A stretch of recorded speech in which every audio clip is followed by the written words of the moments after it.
Shalom, Esther. And welcome to everybody else who's joining us for the 84th episode of Extreme Makeover Temple Edition, the study of Hilchot Beit HaBechira. Okay, I'm really excited about today's class because when I started to prepare this class, something didn't make any sense to me. Namely, the Rambam began the 8th chapter of Hilchot Beit HaBechira by telling us about this honor guard. We spent a lot of time analyzing the intention of the Torah. What is God actually asking for? And what is the purpose of this honor guard that's only performed at night? It doesn't seem to be guarding anything. And we developed this incredible thesis, right? The Rebbe sheds this amazing light that it's about mindfulness and it's about being present, and that the Beis HaMikdash is never alone. And that the Levites took up position in 21 places. And the Kohanim take up position in 3 places. And in the Mishnah, it begins by narrating where the Levites are, and the Rambam reverses that, very possibly because the Kohanim are a higher level of mindfulness. The Rambam introduces it not on a technical level, but on a much deeper level. And it's about doorways and corners. Right? You have to mind the corners, and you have to be present at the doorway. And then, after talking about the gateways or doorways to the Har HaBayit and the corners, that was 2 episodes ago. In our last episode, we analyzed the gateways directly into the Azara, the courtyard of the Beis HaMikdash itself. And we had already talked about the difference between them being stationed inside versus outside. And the obvious question is that there are 7 gates, not 5 gates. We discussed all this. And then the Rambam wraps it up and he says, okay, so we have 18. Because we have 5 doors, 5 gateways on the Har HaBayit that are being minded by Levites. 5 gateways that are being minded by Levites in the actual scrimmage of the Azara, as depicted in the pictures that are right here. But we talked about this, and I encourage anybody who is even a little bit lost, just go back and watch the previous episodes. It's not fair to everybody else to repeat everything every time. And then we have 4 corners. In the Har HaBayit area, you're inside the corner. And when it comes to the Azara, you mind the corners on the outside, as we explained. So 5 and 5 is 10, 4 and 4 is 8, and it gives you the sum total of 18 chai. Yeah, but there's 21 places. So the Rambam now in a different halacha, in a separate halacha, we finished halacha chet, we divided halacha chet over 2 episodes. Now in halacha tes, the Rambam says, oh, right, ve'od shomrim belishkat hakorban. You know what? The Leviim, they were also maintaining guard in some of the chambers. There was this chamber watch. They had these chamber duties. So there was a chamber called Korban, an offering chamber, and then there's Lishkat HaParochet, then there's the office or the control center for the curtains, and then there's Achorei Beit HaKaporet, then there's not Lishkat, but Achorei Beit HaKaporet. And the Rambam doesn't tell us, by the way, this is 3. He simply tells us that ve'od, it's like, and in addition to the doors and the corners, ve'od, and furthermore, there were some chambers that were being minded as well. And I'm like, what in heaven is going on here? Why did the Rambam divide these 3 locations from the previous 18 locations? You know, if anything, if there should have been a division, we should have divided between the Har HaBayit, which is one level of sanctity, and the Azara, the courtyard of the Beis HaMikdash, which is a totally different level of sanctity. That's a biblical division. The locations we're talking about now are all Azara oriented, as we're going to learn. They're all connected to the outer perimeter of the Azara itself.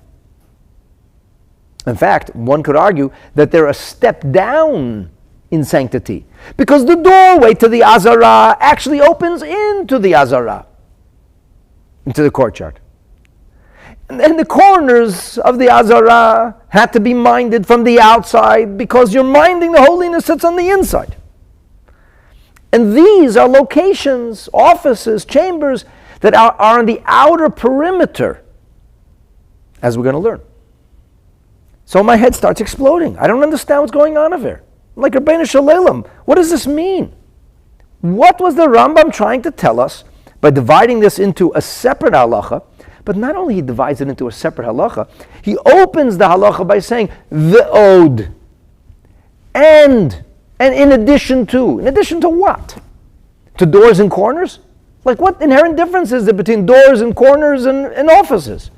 These are places where the Levites would fulfill a duty by minding the Beit HaMikdash. And the more I thought about this, the more it's just like absolutely overwhelming me. So I decided I'm going to have to just learn this, just learn the pshat, understand what it's talking about.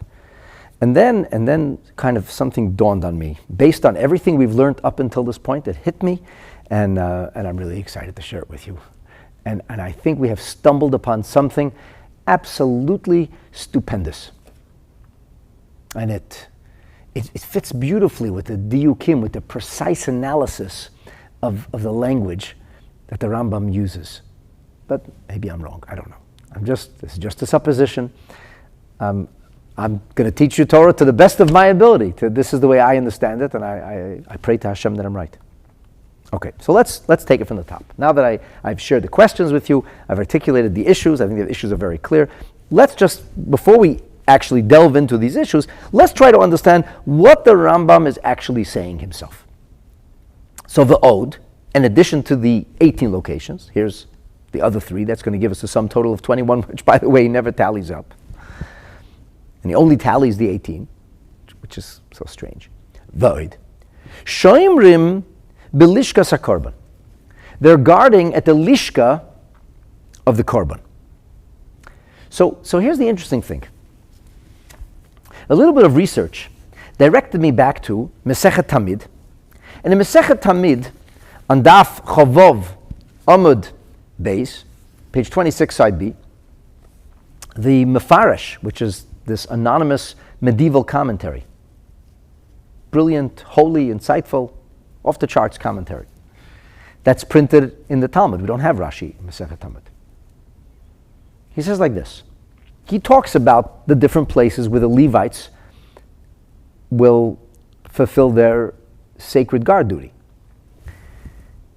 And he actually addresses some of the issues we talked about yesterday. He talks about that area. And he says it seems to indicate that was Levites on the bottom and Kohanim on the top. And he said, that doesn't work, because then you end up with 22 locations, and our tradition is that there were 21 locations. And as we learned a number of episodes ago, that's actually biblical. It comes from sources in the Torah itself. So the Mefarish says like this. Echad bilishkat hakorban. One is in the office of the korban. I'm using the word lishka in a very broad way. In today's modern vernacular, lishka means office. It could mean chamber also. The office or chamber of the offering, the korban. Ba'oto lishka, in that chamber, nitonim korbanot hamevukarim. That's where we place the offerings that have already been checked. Okay, so let me give you some background.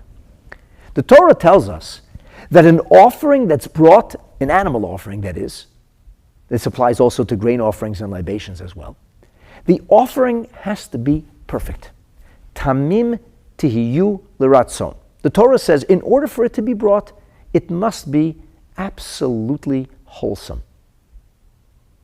It's not missing anything. It's not spoiled in any way. a perfect specimen. So the animals had to be carefully checked. Here's a silly joke to illustrate my point. They tell the story that a woman comes to the butcher shop and she wants to buy some drumsticks, some pulkas. And she says to the butcher, "Butcher," she says, "this drumstick is broken."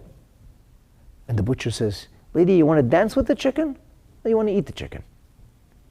Like, do you think that with the exception of maybe thoroughbred horses being prepared for a race, or maybe an animal that's being presented at some kind of state fair, do you think that the animals are combed and cleaned? I mean, maybe some royal parade has gleaming steeds, but does the average horseback rider go and check his horse to see if it has any warts? I mean, really, who cares? As long as the horse can gallop, that's good enough. Who cares if the cow who is going to give me milk or the ox who's going to pull my plow has got some kind of blemish?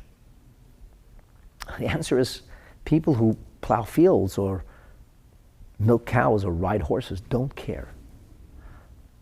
Now, the whole animal offering thing is beyond our ability to comprehend altogether anyway, so I'm not even going to try to, kind of explain or give it any rational parameters. But the Torah says that the animal has to be perfect.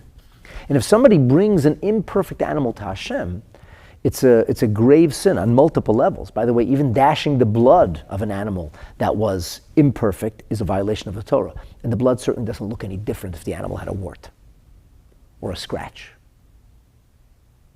or some kind of blemish. So the animals had to be very, very carefully checked. Very carefully checked. Who would do this? Invariably, this is kind of strange or even poetic, but the Kohanim, who had blemishes themselves and were thusly prevented from serving in the Beis HaMikdash, they would be on the back end.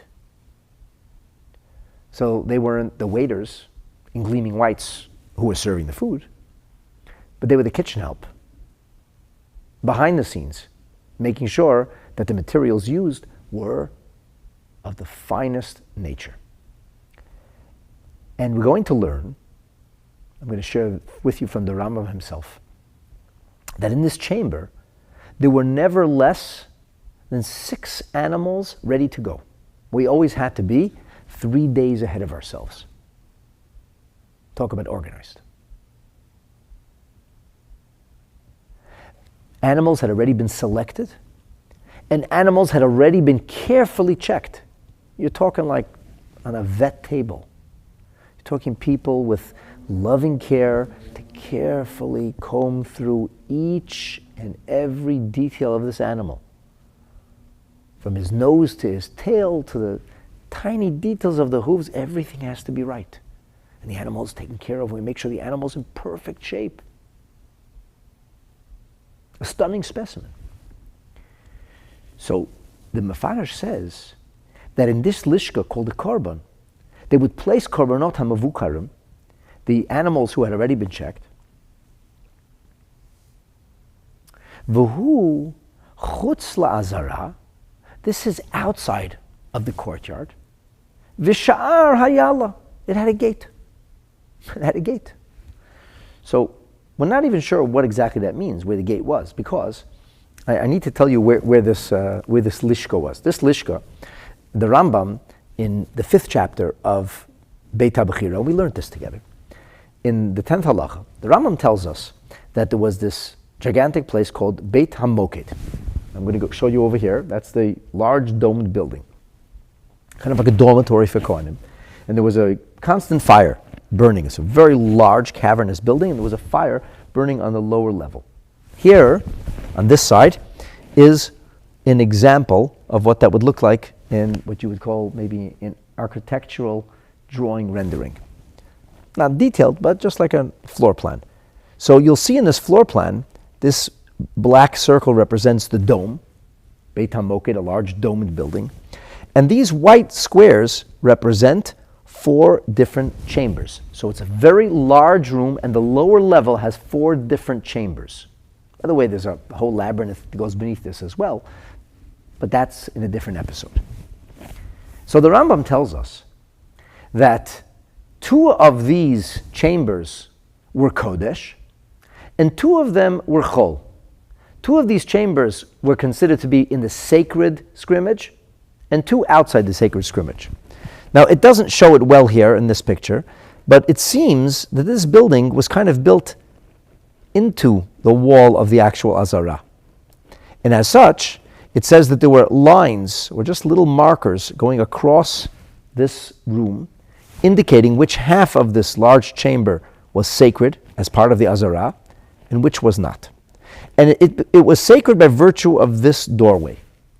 So the holiness would spill out through the doorway, and its line of scrimmage would be with little markers halfway through. Here was a door that opened into the Har HaBayit, or the Chel. And so this doorway and its half were not sacred.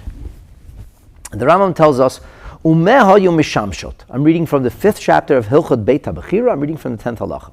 What did they use these chambers for? So the Rambam talks about, the first one he talks about is Ma'aravit Dromit. We're talking about the southwest. Where is southwest? Well, it's actually easy to discover. We learned that the Beit HaMikdash, the Mikdash proper, is on the south. So this is south, and that's east. As we talked about in yesterday's episode, this will be the north. Pardon me, this is the south, and that side is the north. The Mizbeach is in the south. The area of the Shechita, where the animals would be slaughtered and later butchered, is in the north. So if we're talking about southwest, we talk about this corner. In this corner, it says there is a gate. Where's that gate taking you into? Now we learned yesterday that animals which are called Kodshe Kodoshim are brought in through this doorway, and they're taken straight to the butchering area.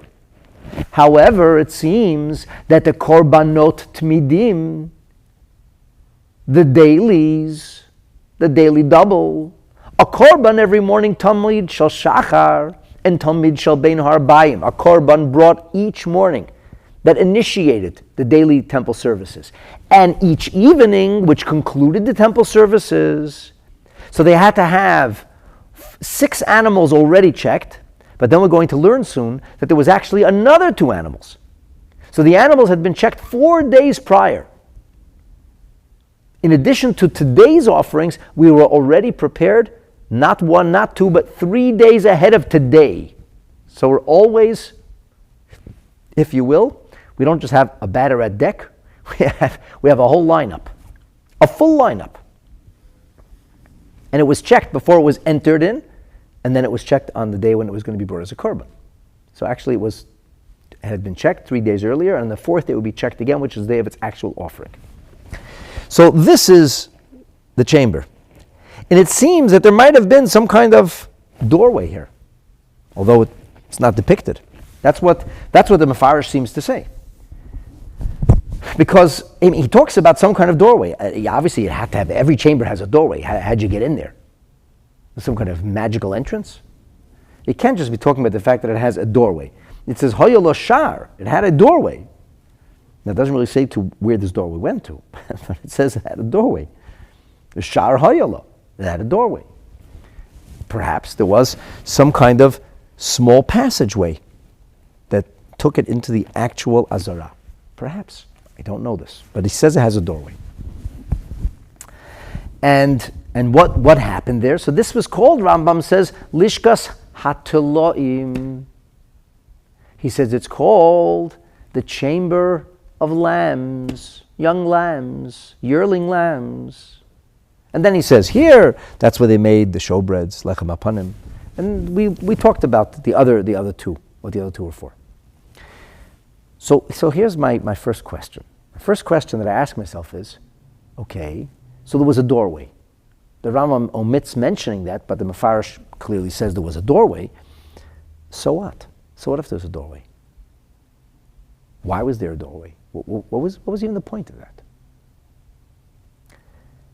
And then the second thing which struck me as odd is that the Rambam himself in the 5th chapter, when he describes this chamber, he calls it Lishkat HaTlaim. When we go forward to the laws called Tmidim Umusafin, the regular offerings and the additional offerings, in the 1st chapter, in the 9th halacha, the Rambam says, Ein pochasin mishisha tlaim hamavukarim. We do not have less than 6 lambs that are already carefully checked in the Lishkat HaTlaim Shebemikdash. In the Lishkat HaTlaim. So he calls it Lishkat HaTlaim. So twice the Rambam calls this in the laws of Beit HaBechira itself in the 5th chapter. He calls it Lishkat HaTlaim when he identifies it. He calls it the office of the lambs. And then later on, when he speaks about the specifics of these daily offerings of the lambs, he calls it the Lishkat HaTlaim as well.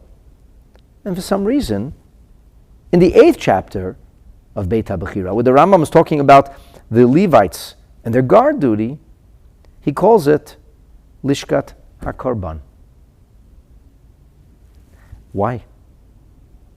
Now it's very clear that this Lishkat HaKorban is talking about the Lishkat HaTlaim, or so it seems. I mentioned to you earlier that there were 6 carefully checked lambs. That's what the Rambam tells us.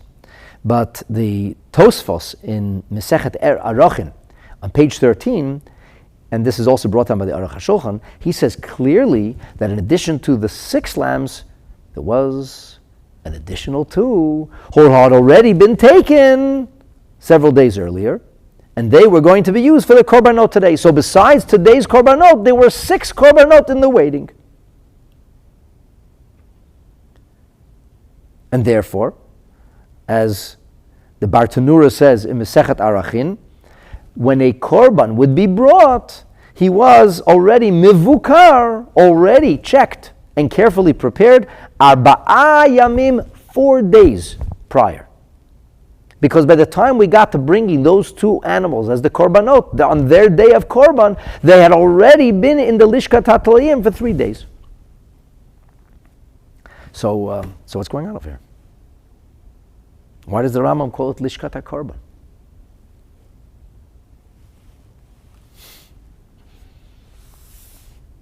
Very strange.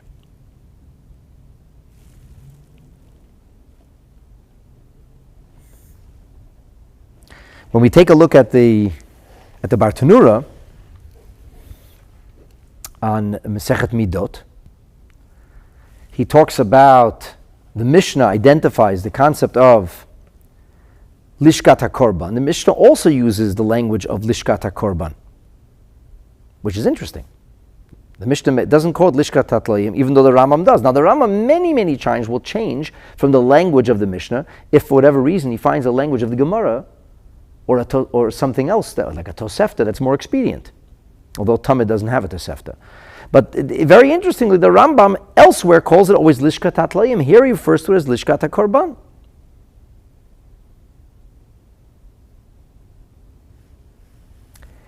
The Bartanura doesn't really comment. He doesn't say anything about it. And even the Tosfos Yom Tov seems to go mum over this. He has no comment on the idea that it's called Lishkat HaKorban. Okay, so in the commentary of the Rosh, which is found in Mesechet Midot, something very interesting shows up here. The Rosh says the following: Lishkat HaKorban, he Lishkat HaTlaim. It's the same place. The chamber of lambs, the chamber of offerings. The lambs are offerings. That's what the Rosh says. That's what Rabbeinu Osha says. And he says, Inami, perhaps the fact that the Mishnah used different language here and called it Lishkat HaKorban rather than Lishkat HaTlaim indicates that Lishka Haya miyuchedet levaker ba hakorbanot mimumin. That there was a special lishka a special office, if you will, or a special chamber in which they would actually perform the careful checking or analysis of the animal. In other words, there were two parts of this chamber. There was the animal pen, if you will, where the animals were kept, the kennel.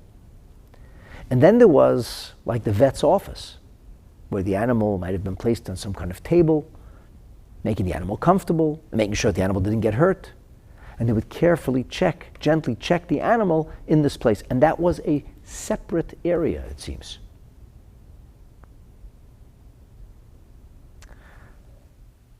So what's the upshot?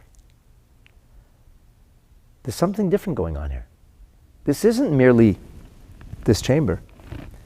It's a specific part of this chamber.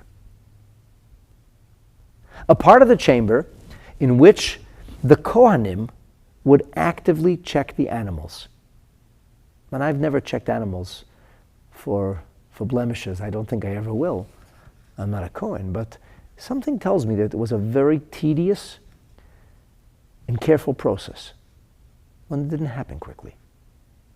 I have a feeling that the Kohanim there were probably on a veterinarian grade.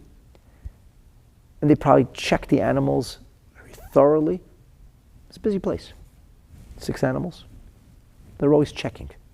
There's always activity happening there during the day.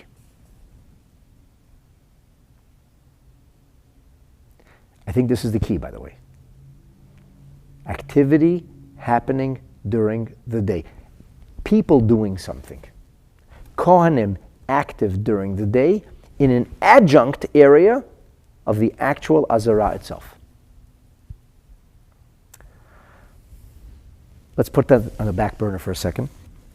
And let's go back to the Rambam. Second location. Lishkat HaParochet. The chamber of the curtains, the curtain control center. What is that? What's the curtain control center? I mean, there were a lot of different chambers and offices and rooms in the Beit HaMikdash. It's a massive campus. We learned many an episode ago that the entire building of the Beit HaMikdash was surrounded by chamber after chamber after chamber, and yet we don't hear anything about Leviim being positioned there. For some reason, when it came to the curtain chamber, now we have to have Leviim that are present. So, the Mefarish tells us something very interesting. The Mefarish says, Ve'echad belishkat parochet, one is in the lishka, the area of the parochet, Sham hayu nashim orgot et haparochet. There, the woman would weave the curtains. The woman would weave the curtains. He doesn't tell us what happens in the other places. Here he makes a point of saying the woman would weave the curtains. Now, incidentally, the female talent of weaving and Beit HaMikdash artifact goes back to the Mishkan itself. For whilst Moshe Rabbeinu had appointed Bezalel and Oholiav, who were 2 men, to be responsible for the fabrication of the various artifacts and the actual skeletal area of the Mishkan itself, a key component in the Mishkan was tapestries and curtains. And that was entirely in the hands of these amazingly talented Jewish women. And it seems that this persisted. Centuries and centuries later, millennia later, there's women who are occupied with this very important work of creating these curtains. What does it even mean? What's going on here? Well, let's take a look in the Rambam, in the laws of Kalei HaMikdash. The Rambam tells us that in the second Beit HaMikdash, Yud Gimel Parochot Haya B'Mikdash Sheni. We don't know about the first Beit HaMikdash. But in the second Beit HaMikdash, we had no less than 13 curtains. By the way, curtains are an act of separation, as Rashi tells us in his commentary in Parashat Truma. But interestingly, it's 13, which is the gematria of Echad. guess sometimes by keeping our distance, we're able to achieve that oneness. You have to respect the boundaries, and then we can achieve the oneness with Hashem. I'm just saying that. I don't know if that means anything. At any rate, there were 13 parochot. Where? So 7, he says, were on Sha'arei HaAzara. That means over the gleaming golden gates, there was a large, enormous tapestry that hung. And the tapestry kind of covered or protected the gold-plated doors themselves. We learned yesterday that there were 7 of those gates. Only 2 of them were, if 5 were minded by Levites and 2 were minded by the Kohanim, but there were 7 in total. Then there's 1 al petach ha'ulam. That's the door of the foyer to the actual Mikdash structure. 1 is on petach ha'echal. 1 is at the door of the actual structure, which is already inside. Shtayim ledvir. Then there were 2 for the Holy of Holies. The dvir is considered the Kodesh HaKadoshim, and we learned in the second Beit HaMikdash, we were unsure of where to place a particular amma, a particular wall, where the Kodesh would end and Kodesh HaKadoshim would begin, and as such, we'd have 2 curtains. And that way, whichever curtain was supposed to be the end of one and beginning of the other, it would be either of the 2, and the amma, the cubit in the middle, was kind of an uncertain commodity. So there were 2 hanging a cubit apart. These were enormous curtains. You could just go back to the previous episodes and find out how big an area we're talking about. Enormous curtains. And then we learned in the previous episode that the Beit HaMikdash has 2 floors here. So when you see a Kodesh inside here, this is all those dark areas, those chambers I talked about. When you see an area here and a division, here you can see the 2 curtains actually, you see 2 lines. When you see that division, on the upper level was a replication of that space, and it was also divided by 2 curtains. So you add it up and you get a sum total of 13. That's a lot of curtains. A lot of curtains. And it's not unreasonable to suggest that they were always working on a curtain. They didn't wait until something went wrong. They were always working on curtains and constantly replacing the curtains. There were hundreds of thousands of people who thronged through the Beit HaMikdash, and invariably a curtain that is being touched by many people is going to eventually start to disintegrate. It's just fabric. So they were always working on creating new curtains. So this is an area of the Beit HaMikdash that's a beehive of activity. It's not the Kohanim, it's not the Korbanot, but it's a beehive of activity. There are always women weaving a curtain. There's never a time when textiles aren't being created or fabricated. Very, very high-end, I'll say gorgeous, artistic textiles.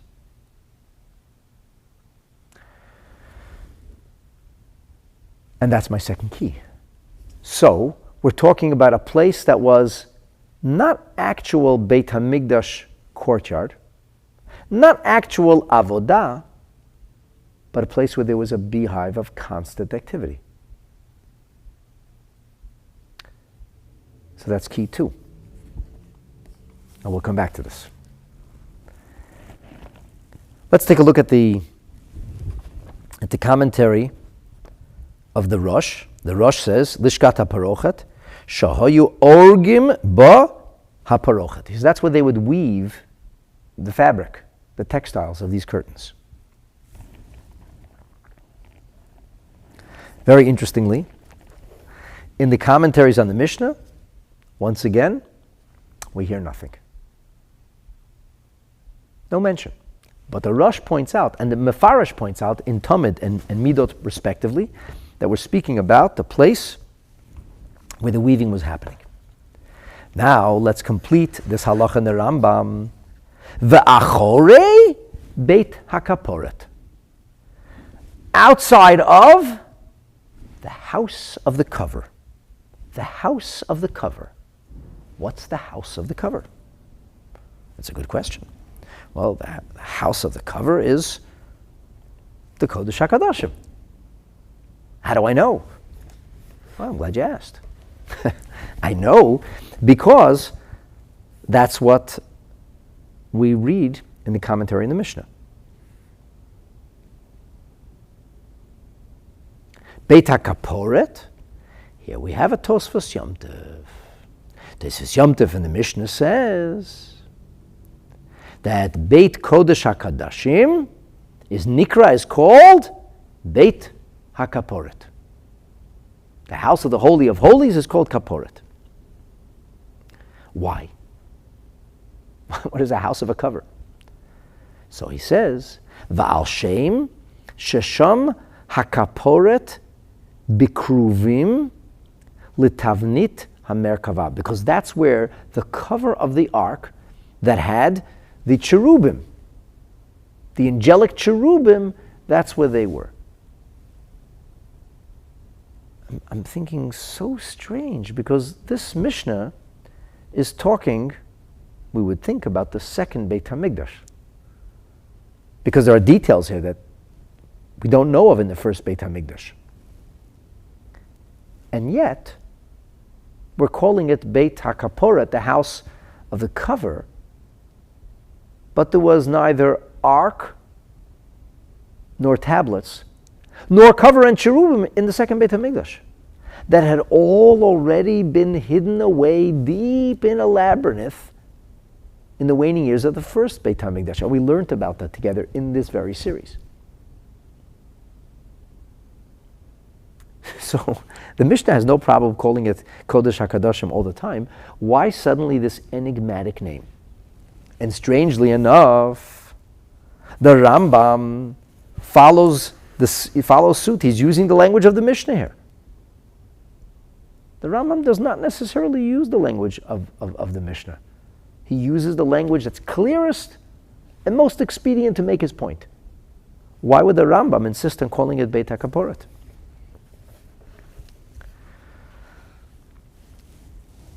The Mefarash, a Masechet Tamid, says, Echad bilishkat achorei Beit HaKaporet. He adds the word chamber. Now, we're talking about behind this building, which isn't really depicted in this picture. Here, if you look at it here, we're talking about some chamber immediately behind the Holy of Holies. Here we have an imaginary ark where it would have been placed. Behind the Holy of Holies, there's a chamber, and we're talking about a Levite station right here. Why in heaven is a Levite station there? Like what's going on?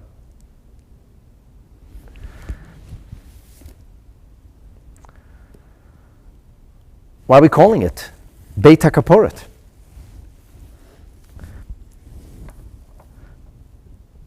The Rosh, Rabbeinu Asher, he also uses the word lishka, very interestingly. He says, Achorei Beit HaKaporet, he says, Lishka achat haita b'ma'arav. There was a chamber due west of the Beis HaMikdash. V'lul katan b'kotel ma'aravi. There's a tiny opening. A lul is a very small opening, almost like a vent that opened, and that was behind the Beis HaMikdash. Ptucha, 4, says the Rosh, Mikodesh HaKadashim, opened from the Holy of Holies, Le'ota HaLishka. So the Holy of Holies had a vent, a physical vent that opened into this Lishka. V'halishka hayta ptucha le'evra. La'azara. This Lishka has a direct link, actual space, like a hole that goes into the Azara, into the courtyard. So here, there's a hole here, a vent, and that vent ventilates out here, and the vent actually opens here to the courtyard. What's ventilation about? What's going on over here? So the Rosh says, this is lahachshir achorei beit hakaporet l'shchitat kadashim. This is to permit, to make suitable this side of the Azara for the offering of korbanot. So, for example, a korban Pesach, which could be slaughtered anywhere in the Azara, could be slaughtered anywhere in the scrimmage, including back here. And the Rosh says, V'korinan bei petach ol moed. It's called the doorway. It's called a gateway. It may be nothing more than a little vent, a ventricle, a small hole. But nonetheless, it's called a door for the Ohel Moed, as we say in Perek Ezeu Mekoman. So I'm like, wow, what in heaven is going on over here? What does this mean even? Now, I thought this was going to be a 15-minute class, and we're like way into our time. There's an incredible rumination from the Rebbe on the precise language that Rashi uses to describe the kaporet, the cover of the ark. And the Rebbe says that Rashi suggests that the luchot are placed in the aron, and the kaporet is placed on the aron. The aron is the ark. That is to say, that the ark is called an ark even when it doesn't have the cover and the cherubim. The ark's purpose is to house the luchot. But the cherubim, the cover, the kaporet, has like a secondary purpose, or maybe even a primary purpose, which isn't simply to seal the box or cover the Decalogue, but rather to serve as the mechanism, as the sacred convention through which God communicates to the Jewish people. That was the satellite dish, for lack of better terminology, where Moses' prophecy was beamed off. I'm using that very euphemistically. In other words, kaporet is like this constant connection. There's like this connection radiating in the Holy of Holies. And that's what the kaporet represents. And incidentally, according to many of the commentaries, there were golden cherubim, like a decal of golden cherubim on the back wall. Not on our own, but there was a depiction of the cherubim, a miraculous depiction of the cherubim on the back wall. And Titus, Yimach Shemo, when he came into the Holy of Holies, he saw these cherubim. In other words, even in the time of the second Beit HaMikdash, where we didn't have the overt Shekhinah, the presence of God, which is embodied, if you will, by the Luchot, we still had that constant connection. Think of a signal that's constantly beaming. What receives the signal? The answer is Beit HaKaporet. I would like to suggest to you that Beit HaKaporet is used purposely here because there is a constant, ongoing flow of divinity. Like a signal that's constantly being beamed, like you're watching me live or maybe later on watching a replay. That's because we're online right now. And if there wasn't a constant signal being beamed, you wouldn't see me or hear me now. It's continuous. So where was the Levite guarding? The Levite was guarding outside a little ventricle, a little tiny hole, because that wasn't just a vent. That was what enabled the connection of the Holy of Holies to permeate and saturate the back of the Beit HaMikdash as well. In other words, the Shekhinah is here. The Shekhinah radiates out the door. So the Shekhinah radiates out into the Azara. What about the back of the Azara? The answer is that the Shekhinah radiates out through the back as well, and the symbolic vent is, in effect, is its representation. You know, there's a very interesting halacha in the laws of ritual purity and impurity, which are entirely not tangible or physical. Yet, if you have a corpse in a body, and the doors and windows are sealed, and there's only one door where they're going to be removing the corpse from, then anybody who is in that doorway is going to become ritually impure because derech tum'ah latzet, because that energy has to exit somewhere. and it exits through that door. Meruba midatova, how much more so when we speak not of Tumah, not of extraneous spirituality, but when we speak of the Shekhinah itself, it has to exit. So where does the Shekhinah exit from? The answer is the Shekhinah radiates out through these doors, through these curtains. How about the back? How about the Ma'ariv? There's a special vent that's made. And this is what I'd like to suggest, my friends. I'd like to suggest that Halacha Tes is talking about the Levites taking a position in a rather unusual way. Let me share with you the words of the Tiferes Yisrael. He says, what is the business of the Beit HaParochet? He says, by the way, Sham Orgim HaParochet, that's where there's constant activity, they're weaving the curtains. And he says, I don't know where it is. Lo yodati makoma. Nobody really knows where that chamber was. We don't know what its dimensions were. I'm going to assume it was quite large. We have some suggestions amongst some of the later commentaries as where it might be, but nobody knows with certainty.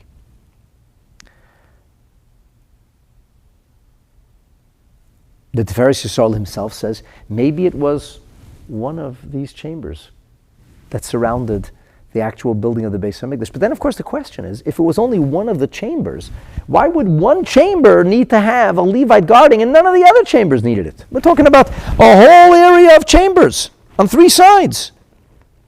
And if the Tiferes Yisrael suggests that it might have been in here, then it might have been in here. Yet, why would that need to have a guard and the others not?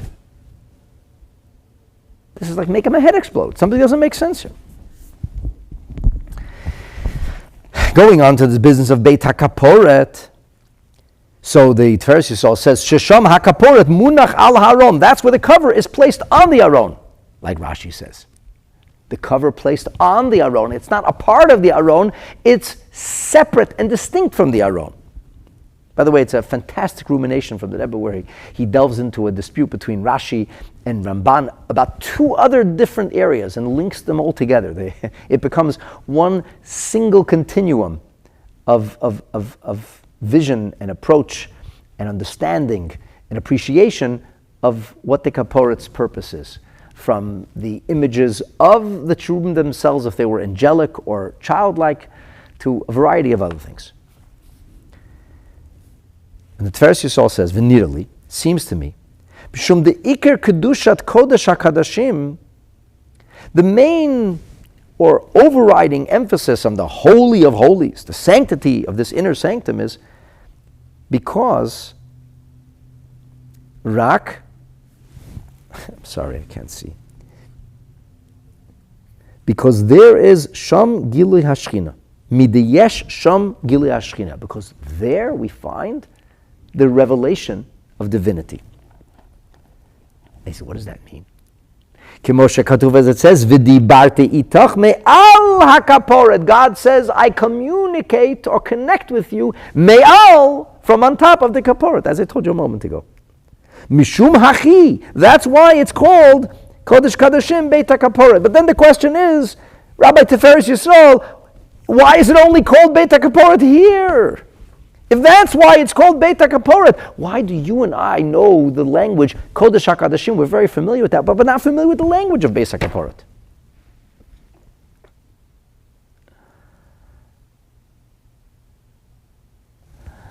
So here's my suggestion. This is what I stumbled upon. The only common denominator between these three very disparate kind of realities is that all of them represent constant or continuous activity that is not Beit HaMikdash centric. In other words, the Har HaBayit is a Har HaBayit. It's a Temple Mount. It always has a certain sanctity. It's a constant. It is always the Har HaBayit. It's always God's mountain. Levites have to be there to mind the Har HaBayit. During the day, there's always people on the Har HaBayit. The Har HaBayit contains the Jewish judiciary, the Sanhedrin, and a minor Sanhedrin. There were a variety of other things that were going on over there. Things that were affected a range of religious and cultural life for Jewish people at the time. And the origin all emanated from Har HaBayit. And then at night, Har HaBayit goes quiet. Who's minding the Har HaBayit? The holiness is at the doors. From there it radiates out. Levites have to be at the doors from which the holiness radiates out, from which one is able to enter into this sacred space. The corners are what frame or keep the holiness in, if you will. So, for example, there's a law in the halachot of Shabbat that when you have to create a private domain, you can create corners. There's a discussion of wells that were used at the time of Aliyah L'Regel, when people would come up to the Beit HaMikdash, and there were enormous throngs of pilgrims, and people had to be hydrated. Animals had to be hydrated. And they would build these corners. And the corners became the area that kind of framed the scrimmage. So corners frame the scrimmage. And as such, we have to mind the corners. The doors, that's where the holiness radiates out from. It's what allows people to enter in. A Levi has to be there, but minding that very, very important nexus between the Har HaBayit and the outside world. We have to mind the corners, because the corners are what frame this sacred space. Okay, now we move into the Azara. Once again, here we have doorways, holiness radiating out, the possibility of people coming in as such, we have to have shmirah, mindfulness at the doors and at the outside of the corners. And it's on the outside. Now, that's the doorways or gateways and corners. 18. 5 doorways of Har HaBayit, minded by Levites. 4 corners, the areas of scrimmage framing the Har HaBayit, Levites are present. 5 doorways of the 7 of Hazara, Levites are minding. 4 corners that frame the holiness, Levites are minding. Mindfulness achieved. Now says the Rambam in a new halacha, va'oid, and furthermore, in addition to what we discussed about doors and corners, all of which are common, and their commonality is not in the sacred nature because the Har HaBayit and the inner sanctum are inherently disparate, but it's the same concept. A door is a door. A door to what? But it's still a door. A corner is a corner. It frames the holiness. It's the boundaries of the scrimmage of the holiness. It kind of boxes it in. Whatever holiness it is, the Har HaBayit, the inner sanctum, the courtyard. But then we have 3 locations where there was constant activity during the day and it falls silent at night, and that can't be. You see, my friends, where there is constant activity, if it's constant activity during the day that constitutes the mindfulness. It can't be left alone at night. Where was there constant activity? Not where animals were laying. If animals were in a kennel or a pen, that's not constant activity. That's why we learned clearly. The Rosh tells us there was another chamber. It's not called Lishkat HaTlaim. It's not. Lishkat HaTlaim is the place of lambs. This is Lishkat HaKorban. This is the place where they actually check the animal, ready the animal to become a korban. And the Kohanim were busy there all day long. There was Kohanim manning that little space, that little chamber, that little doctor's office. And then at night the Kohanim left. Who's minding that space where there's constant activity? The women are weaving curtains. There's always activity there. There are many, many offices, many chambers around the Holy of Holies, but many of them are just storage areas. And because they're storage areas, they don't need to be minded constantly, because they aren't minded constantly. There isn't always somebody there. But a place that always has a human presence, and human presence includes heart, mind, and soul, consciousness. At night, it has to be minded. So when it comes to the Lishka, to the area of the Parochot, we have to have a Levi there. And last but not least, because the Kodesh HaKadoshim is not simply the holiest of places where once a year the Kohen Gadol will enter and perform his service. It is not simply the area that is the repository that houses the Luchot. It's the Beit HaKaporet. That's where there's a constant stream of divinity. That's where God's in touch with us, so to speak. There's a beaming of holiness continuously. There's a signal. On that area, we have to have mindfulness. Now, for the front of the area, so that's out this front door, we have already 9 Levites, or 9 groups of Levites, at 4 corners and at 5 doors, and Kohanim. And they're all, if you will, guarding this area from which the holiness emanates out. So the Azara is manned. Even the corners that frame the Azara. However, there is a little vent here in the back, and the little vent is used to beam divine presence out to the west side. And as the Rosh tells us, as such it becomes a door. Aha! It's a door. It's God's signal being broadcast. If it's divine presence being broadcast, what do you mean it's empty?